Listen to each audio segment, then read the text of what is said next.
Hello दोस्तों, आपका हमारे अप स्टडी के ऑनलाइन प्लेटफॉर्म में स्वागत है। आज हम बात करेंगे हॉर्टिकल्चर के पत्ता गोभी की बारे में। जो ये क्लास जेट ICAR BHU और जो भी एग्रीकल्चर कंपटीशन की एग्ज़ाम होने वाली है उसके लिए बहुत इम्पोर्टेंट होने वाली है। तो चलते हैं क्लास की ओर। तो बात करते हैं इसके जो पत्ता गोभी है, कैबेज है, उसका वानस्पतिक नेम क्या है, बोटनिक नेम क्या है। इसका बोटनिक नेम है ब्रेसिका ओलेरेशिया, वेराइटी कैपिटाटा। क्या है? ब्रेसिका ओलेरेशिया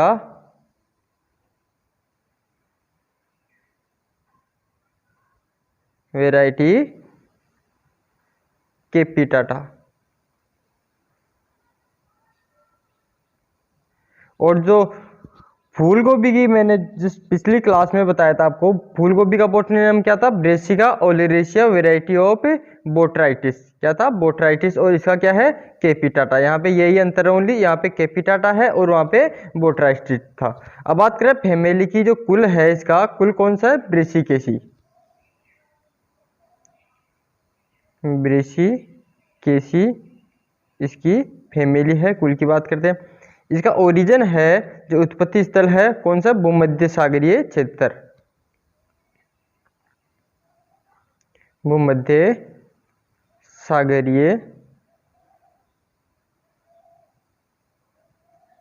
सागरीय क्षेत्र इसका ओरिजिन है। बात करें क्रोमोसोम नंबर की, जो गुणसूत्र संख्या है वो कितनी है? 18। 2n बराबर 18 है। अब बात करें जो टाइप ऑफ फ्रूट है, फल का प्रकार है, वो कौन सा है? फल का प्रकार वही है जो फूल गोभी में था, वही पत्ता गोभी का है। कौन सा है? सिलिकुआ। सिलिकुआ इसका फल का प्रकार है। एडिबल पार्ट ऑफ फ्रूट की बात करें, जो खाने वाला भाग है वो कौन सा है? हेड। और जो फूल गोभी में कौन सा था? कर्ड। कौन सा था? कर्ड। तो इसमें कंफ्यूज नहीं होना, ये बहुत इंपॉर्टेंट है, इसमें स्टार लगा के लिख लेना। जो पत्ता गोभी है उसके जो खाने वाला भाग है उसको क्या बोलते हैं? हेड बोलते हैं। और जो फूल गोभी के जो खाने वाला भाग है उसको कर्ड बोलते हैं। या जो फूल है, फूल गोभी का फूल है उसको क्या बोलते हैं? कर्ड बोलते हैं। और पत्ता गोभी के फूल को क्या बोलते हैं? हेड बोलते हैं।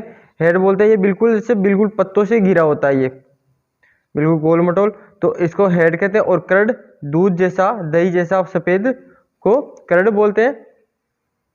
अब बात करें पुष्पक्रम की, इसके पुष्पक्रम को क्या बोलते हैं? कैटकेन। कैटकेन इसके पुष्पक्रम को बोलते हैं। और फूल गोभी वाले जो पुष्पक्रम था उसको क्या बोलते हैं? रेसिमोज। रेसिमोज बोलते हैं फूल गोभी वाले जो पुष्पक्रम है उसको। और कैटकेन बोलते हैं पत्ता गोभी के। इसको भी स्टार लगा के लिख लेना। ये कैटकेन है जो इंपॉर्टेंट है, ये काफी बार एग्जाम में पूछा गया है। कैटकेन पत्ता गोभी के पुष्पक्रम को क्या बोलते हैं? कैटकेन बोलते हैं। विटामिन की बात करें, इसमें विटामिन कौन सी पाई जाती है? विटामिन पाई जाती है इसमें ए। विटामिन ए व सी पाई जाती है इसमें। वो कितनी पाई जाती है? विटामिन ए की मात्रा पाई जाती है इसमें 2000 इंटरनेशनल यूनिट प्रति 100 ग्राम। और विटामिन सी की मात्रा कितनी पाई जाती है? 124 मिलीग्राम प्रति 100 ग्राम पाई जाती है। अब बात करें जो पत्ता गोभी है, जो कैंसर के प्रतिरोधी सब्जी मानी गई है।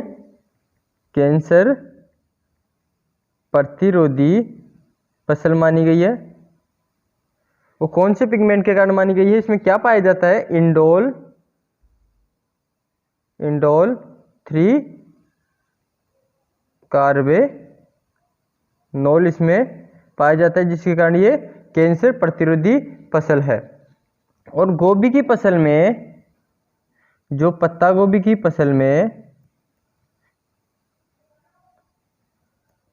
पत्ता गोभी की फसल में जो तीखापन पाया जाता है,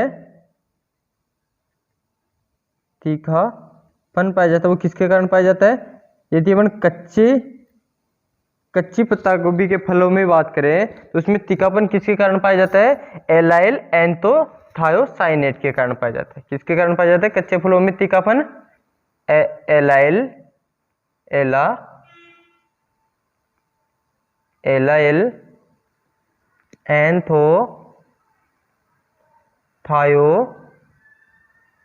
के कारण, साइनेट के कारण कच्चे फलों में, पत्ता गोभी के कच्चे फलों में एलाइल थायोसाइनेट के कारण इसमें तीखापन पाया जाता है। और यदि पक्के फलों में बात करें, पक्के फलों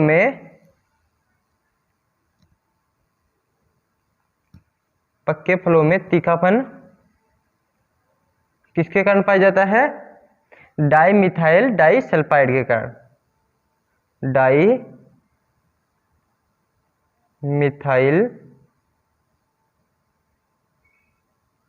डाइसल्फाइड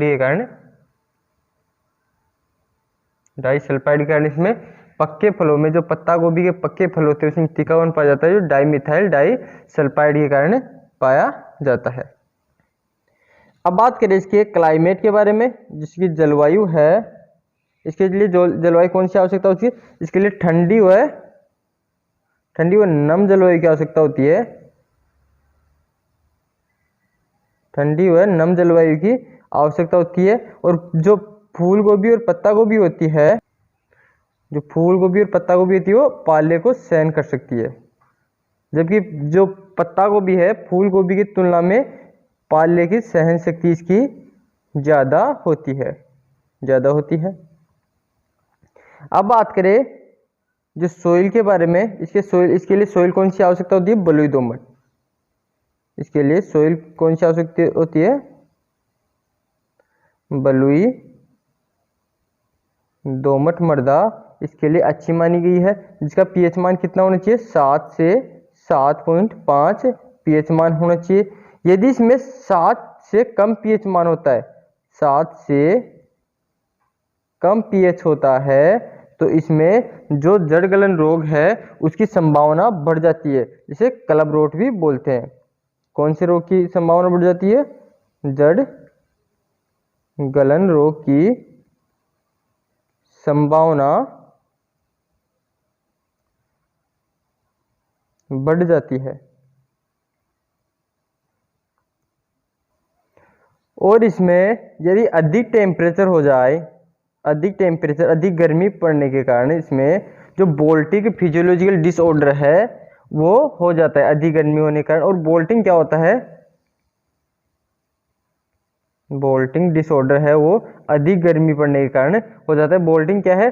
बोल्टिंग है हेड बनने से पहले ही बीज हेतु डंठल निकलना। जो हेड बनता है, हेड मतलब फूल बनता है, हेड बनने से पहले ही बीज हेतु डंठल निकलना बोल्टिंग कहलाता है ना। अब बात करें इसके सीड रेट की, जो बीज दर है, इसकी बीज दर कितनी रखते हैं? अगेती किस्मों में कितनी रखते हैं? अगेती किस्मों में सीड रेट रखते हैं 500 ग्राम प्रति हेक्टेयर। और नर्सरी का क्षेत्रफल कितना रखते हैं इसमें? अगेती किस्मों की बात करें, अगेती किस्मों में 500 ग्राम प्रति हेक्टेयर रखते हैं सीड रेट। और नर्सरी का क्षेत्रफल कितना रखते हैं प्रति हेक्टेयर के लिए? 250 वर्ग मीटर रखते हैं, 250 वर्ग मीटर रखते हैं नर्सरी क्षेत्रफल। मध्यम व पछेती किस्मों की बात करें, मध्यम व पछेती किस्मों की बात करें, उसमें कितने रखते हैं सीड रेट? कितने रखते हैं? 300 से 300 ग्राम प्रति हेक्टेयर रखते हैं। और नर्सरी का क्षेत्रफल कितना रखते हैं? 200 वर्ग मीटर रखते हैं नर्सरी का क्षेत्रफल। अब बात करें ये सोविंग की, इसका बुआई का समय क्या है? बुआई का समय की बात करें, अगेती किस्मों में बात करें, अगेती किस्मों में कितना है? अगस्त से सितंबर। अगस्त से, अगेती में बात करें, अगेती में सोविंग कब की जाती है? अगस्त, अंतिम अगस्त से 15 सितंबर तक इसमें सोविंग कर दी जाती है। और मध्यम व फचेती किस्मों में बात करें, मध्यम व फचेती किस्मों में बात करें तो मध्य सितंबर से अक्टूबर के मध्य इसमें, मध्य सितंबर से अक्टूबर तक इसमें जो सोविंग कर दी जाती है। और इसमें जो डिस्टेंस रखते हैं, प्लांट के मध्य की डिस्टेंस कितनी रखते हैं, 60 × 70 सेंटीमीटर रखते हैं अगेती में, 60 से 70 सेंटीमीटर रखते हैं अगेती किस्मों में। और पछेती किस्मों की बात करें, पछेती किस्मों में कितने रखते हैं डिस्टेंस, 60 × 45 सेंटीमीटर इसमें डिस्टेंस रखते हैं। अब बात करें जो फर्टिलाइजर और एफआईएम है उसके बारे में बात करते हैं। जो फर्टिलाइजर एफआईएम की मात्रा कितनी चाहिए, नाइट्रोजन, फास्फोरस और पोटास की बात करते हैं। नाइट्रोजन 150 kg और पोटास 80 kg, और जो फास्फोरस है 80 kg और पोटास कितना है 75 kg प्रति हेक्टेयर के हिसाब से इनको आवश्यकता होती है। जो नाइट्रोजन होता है 150 kg, वो 75 kg 50% तो देना चाहिए पौध लगाते समय है। 50% कब देना चाहिए, पौध लगाते समय। और जो 50% रह जाता है वो देना चाहिए 6 सप्ताह में, 6 सप्ताह में बाकी का जो नाइट्रोजन है वो देना चाहिए। अब बात करें फास्फोरस की, फास्फोरस की 80 kg की मात्रा कब देनी चाहिए, पौध लगाते समय। कब देनी चाहिए, पौध लगाते समय देनी चाहिए। अब बात करें पोटास की, पोटास भी कब देनी चाहिए, पौध लगाते समय भी पोटास देना चाहिए। अब बात करें जो एफआईएम है, एफआईएम है, एफआईएम की मात्रा कितनी देनी चाहिए, 25 से 30 टन प्रति हेक्टेयर के हिसाब से देनी चाहिए। जब खेत की तैयारी करते हैं, खेत की तैयारी करते समय ये 25 से 30 टन प्रति हेक्टेयर के हिसाब से जो खाद है वो देना चाहिए। अब बात करते हैं जो वेराइटीज है उसके बारे में बात करते हैं, कौन कौन सी इसकी मेन वेराइटी है। वेराइटी बात करें अगेती किस्में,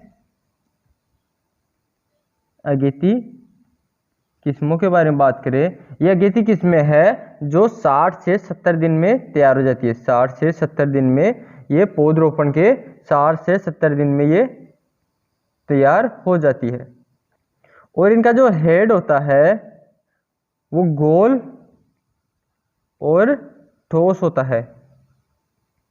हेड होता है जो गोल और ठोस होता है। इस रोपण के जो पौध रोपण होता है उसके 60 से 70 दिन के अंतर पर ये अगेती किस्में तैयार हो जाती है। अगेती किस्में कौन कौन सी है, PAI, PAI मतलब होता है pride of India, pride of India, golden anchor, golden anchor, Copenhagen market, Copenhagen market, अगस्त,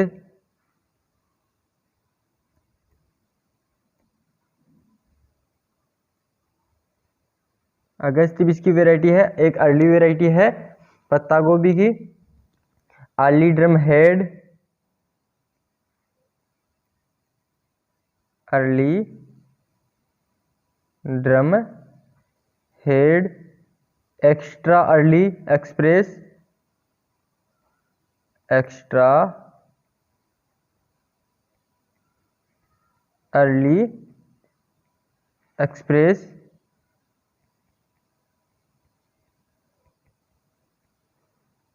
पूसा अगेती, पूसा अगेती। ये पूसा अगेती है जो सीड प्रोडक्शन के लिए सबसे अच्छी किस्म है, पूसा अगेती। और जो अर्ली ड्रम हेड है वो है अगेती किस्म, और जो पूसा ड्रम हेड है, पूसा ड्रम हेड है वो है पछेती किस्म इसकी। एक बार रिवीजन कर लेते हैं। अगेती किस्में है वो पौधरोपण के 60 से 70 दिन के बाद में तैयार हो जाती है, और जो इसका हेड होता है वो गोल और ठोस आकार का होता है। अब बात करें किस्मों की, ये तो ट्रिक होगी। Pride of India, golden anchor, Copenhagen market, August, early drum head, extra early express और पूसा अगेती। पूसा अगेती है, इसको नोट लगा के लिख लेना, जो सीड प्रोडक्शन के लिए सबसे अच्छी उपयुक्त किस्म है ये। अब बात करें जो मध्यम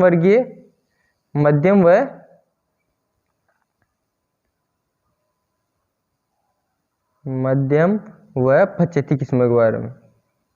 पछेती किस्म, जो मध्यम वर्गीय किस्म है वो 75 से 90 दिन में तैयार हो जाती है। पौधरोपण के 75 से 90 दिन में तैयार हो जाती है।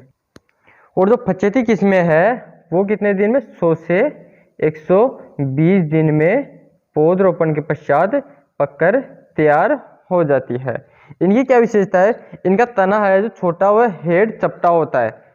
इनका जो तना होता है वो छोटा होता है और हेड चपटा होता है और ठोस होता है। अब बात करें जो मेन वेराइटीज है उसके बारे में। पहले मध्यम वर्गीय की बात कर लेते हैं, मध्यम किस्मों की बात कर लेते हैं। सितंबर मध्यम वर्गीय। और अब बात करें जो पछेती किस्में, पूसा, पहले बात करें डायमंड हो गया, पूसा मुक्ता हो गया, पूसा मुक्ता है जो ये काला विगलन है, ब्लैक रोड रोग है उसके प्रति रोधी किस्म है। ये ब्लैक रोड रोधी किस्म है, पूसा मुक्ता। Pusa red,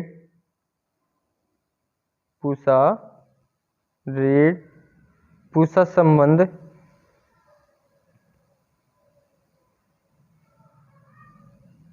Pusa drum head. जो पूसा ड्रम हेड है वो तो है जो लेट वैरायटी, और जो अर्ली ड्रम हेड है वो एक अगेती किस्म है। पत्ता गोभी की अगेती किस्म कौन सी है? अर्ली ड्रम हेड है जो अगेती किस्म है। अब बात करें नेक्स्ट वैरायटी की, लेट ड्रम हेड, रेड पत्ता गोभी।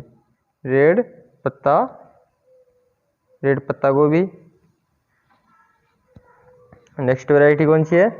Late large drum head.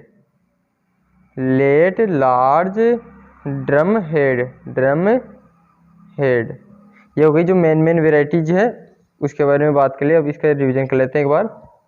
जो मध्यम व पछेती वर्गीय किस्म में है, जो मध्यम वर्गीय किस्म में वो 75 से लेकर 90 दिन, जब पौध की रोपाई हो जाती है उसके 75 से 90 दिन तक ये तैयार हो जाती है। और पछेती किस्में है वो 100 से 120 दिन, पौधरोपण के 100 से 120 दिन पश्चात ये तैयार हो जाती है। इनकी क्या विशेषता है? ये इनका तना छोटा होता है और हेड चपटा होता है और ठोस होता है इनका हेड। अब बात करें वैरायटी की, वैरायटी होगी मध्यम वर्गीय किस्म में सितंबर। अब बात करें जो पछेती किस्में, डायमंड, पूसा मुक्ता है जो क्या है? ब्लैक रोड रोधी किस्म है, क्या? ब्लैक रोड रोधी किस्म है। और पूसा रेड हो गई, पूसा संबंध हो गई, पूसा ड्रम हेड जो एक लेट वैरायटी है। और जो अर्ली ड्रम हेड है वो क्या है? एक अगेती किस्म है। लेट ड्रम हेड, रेड पत्ता गोभी और लेट लार्ज ड्रम हेड, ये होगी मेन वेराइटी। अब बात करते हैं जो इसकी जो हार्वेस्टिंग ईल्ड के बारे में बात करते हैं, हार्वेस्टिंग और ईल्ड के बारे में। हार्वेस्टिंग कब करते हैं? हार्वेस्टिंग का तो मैंने बता दिया आपको, जो अगेती किस्में है उनको 60 से 70 दिन पे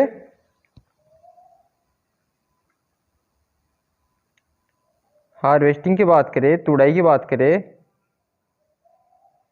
जो अगेती किस्में है, अगेती किस्में कब? 60 से 70 दिन, पौध रोपाई के 60 से 70 दिन बाद में। मध्यम वर्गीय किस्में है उनको ये 75 से 90 दिन पश्चात तैयार हो जाती है। और जो पछेती किस्में है वो 100 से 120 दिन बाद।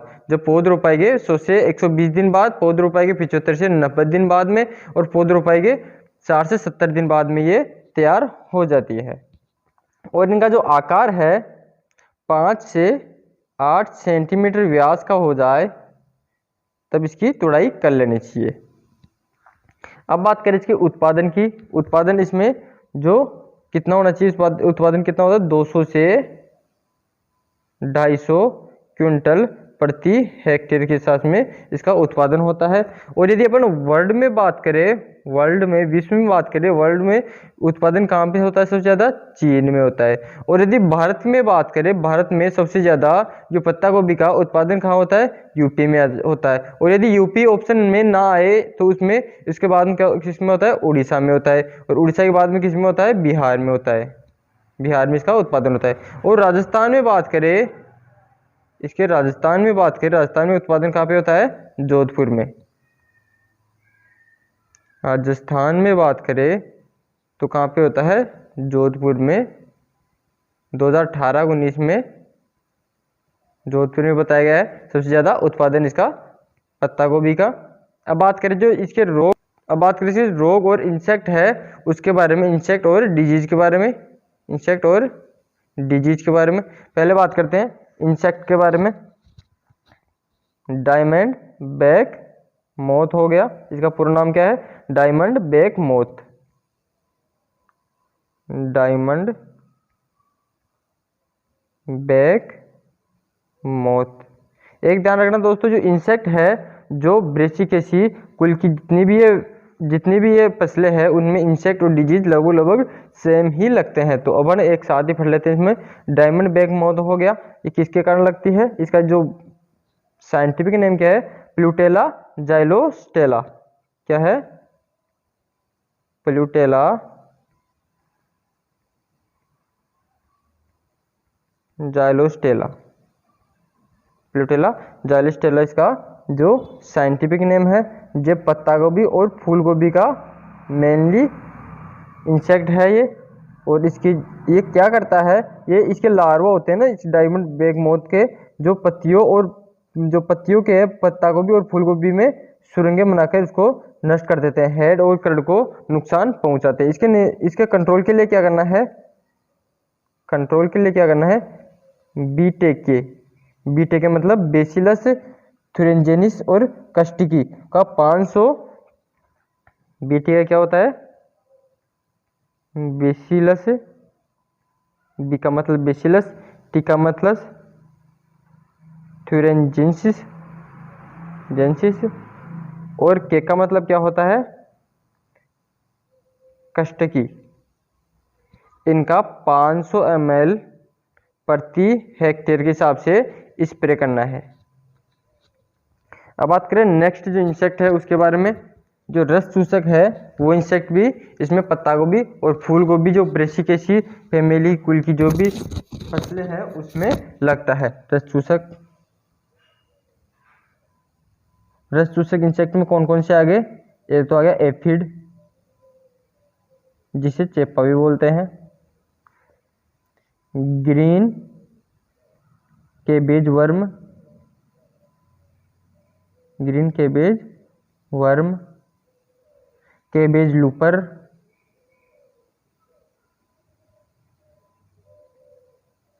ये हो गए जो रस चूसक इंसेक्ट है, जो कैबेज, जो ब्रेसिकेसी कुल की फैमिली के, ब्रेसिकेसी फैमिली की जो भी फसलें हैं उनमें लगते हैं।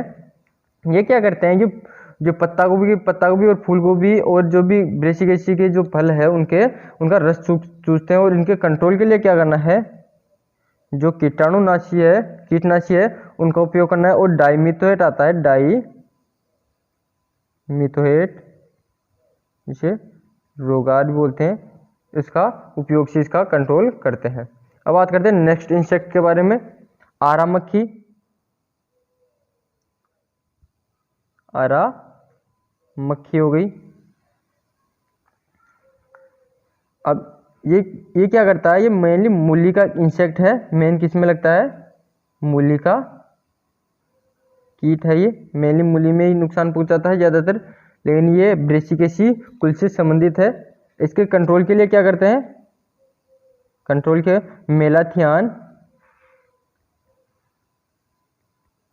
मेलाथियान 50 EC का 1.5 ml के हिसाब से प्रति लीटर पानी में घोल बनाकर छिड़काव करते हैं, घोल बनाकर इसका स्प्रे करते हैं। अब बात करें इसमें जो मेन इंपॉर्टेंट डिजीज है, डिजीज कौन कौन सी है, डिजीज कौन कौन सी, डैम्पिंग ऑफ, आर्द्र गलन होगी, डैम्पिंग ऑफ हो गई। सेकेंड नंबर पे कौन सी होगी, पाउडरी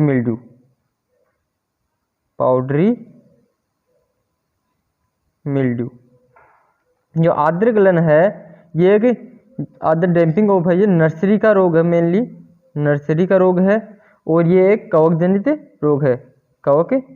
रोग है, ये एक।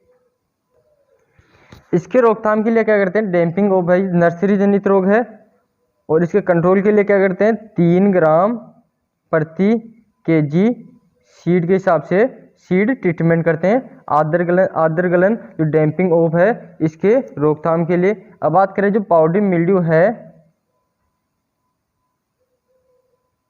पाउडरी मिल्ड्यू डिजीज है, ये भी एक कवक जनित बीमारी है,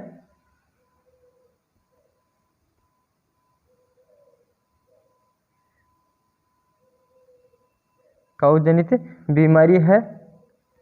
इसमें क्या होता है, पाउडरी मिल्ड्यू में जो प्लांट है उसकी जो पत्तियां है इस निचली सतह पे सफ़ेद कलर के धब्बे बन जाते हैं, निचली सतह पर सफ़ेद धब्बे बन जाते हैं। इससे संबंधित जो भी पाउडरी मिल्ड्यू से जो प्रभावित रोगी पौधा होता है उसमें जो नीचे पत्तियों की नीचे वाली सतह होती है उसमें वाइट धब्बे बन जाते हैं। इसके कंट्रोल के लिए क्या करते हैं, मैनकोजेब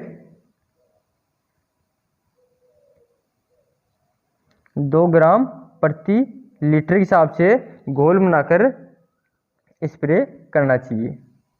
जो ब्रेसिकेसी कुल की जो भी डिजीज और इंसेक्ट थे उनको लगभग मैंने इस जो पत्ता गोभी के जो चैप्टर है इसमें कंप्लीट करवा दिया है, और बाकी बचे हुए जो भी इंसेक्ट और डिजीज है वो अगली क्लास होगी, जो भी ब्रेसिकेसी कुल की, जैसे मूली की बची हुई है अभी क्लास रेडिस की, उसमें